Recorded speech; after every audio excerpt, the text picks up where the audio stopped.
भारतीय मौसम विभाग के अनुसार इस साल मानसून लंबा खिंच सकता है, जिससे खरीफ फसलों की कटाई में देरी हो सकती है। लंबे समय तक बारिश जारी रहने से फसलों को नुकसान पहुंचने की संभावना है, जिससे उनकी कीमतों में वृद्धि हो सकती है। इस स्थिति से किसानों को आर्थिक नुकसान उठाना पड़ सकता है और बाजार में अनाज की कमी हो सकती है।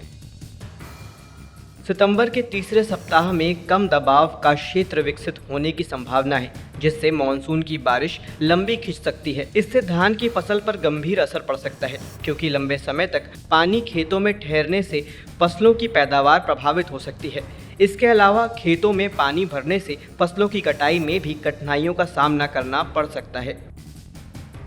मॉनसून की लंबी अवधि से खरीफ फसलों पर भले ही विपरीत असर पड़ सकता है, लेकिन रबी फसलों जैसे गेहूं और चना की खेती को इससे फायदा हो सकता है। अधिक नमी से इन फसलों की उपज में वृद्धि की संभावना है, जिससे किसानों को बेहतर उत्पादन मिल सकता है। हालांकि खरीफ और रबी फसलों के बीच संतुलन बनाए रखना किसानों के लिए चुनौतीपूर्ण हो सकता है।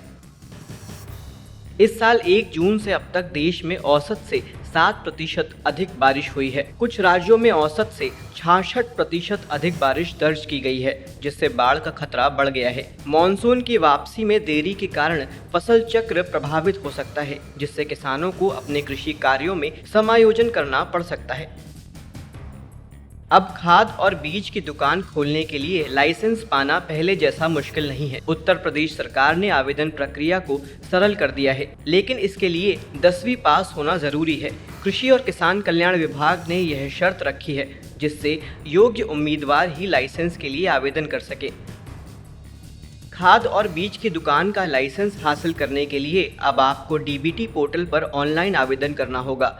आप आधार कार्ड के जरिए रजिस्ट्रेशन कर सकते हैं और फिर ज़रूरी डॉक्यूमेंट्स के साथ फॉर्म भरकर सबमिट कर सकते हैं। अगर किसी तरह की परेशानी हो तो कृषि विभाग के कर्मचारियों से मदद ली जा सकती है।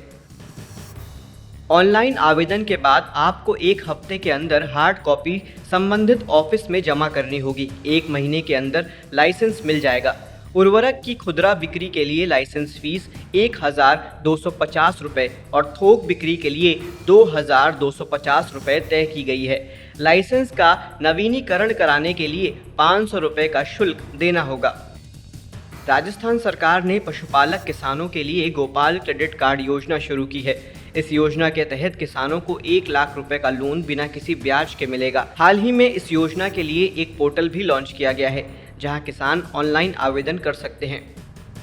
गोपाल क्रेडिट कार्ड योजना के तहत दिए जाने वाला लोन एक अल्पकालीन ऋण है, जिसे किसान को 1 साल के भीतर चुकाना होगा। अगर किसान समय पर कर्ज चुकता कर देते हैं तो उन्हें किसी भी प्रकार का ब्याज नहीं देना होगा।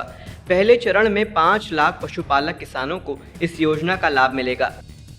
गोपाल क्रेडिट कार्ड योजना के तहत किसान कई कामों के लिए लोन ले सकते हैं। इसमें गाय या भैंस के शेड बनवाने, चारा खरीदने, पशुपालन के उपकरण खरीदने और नया पशु खरीदने के लिए लोन लिया जा सकता है। इन सभी कामों के लिए बिना ब्याज के 1 लाख रुपए का ऋण उपलब्ध होगा।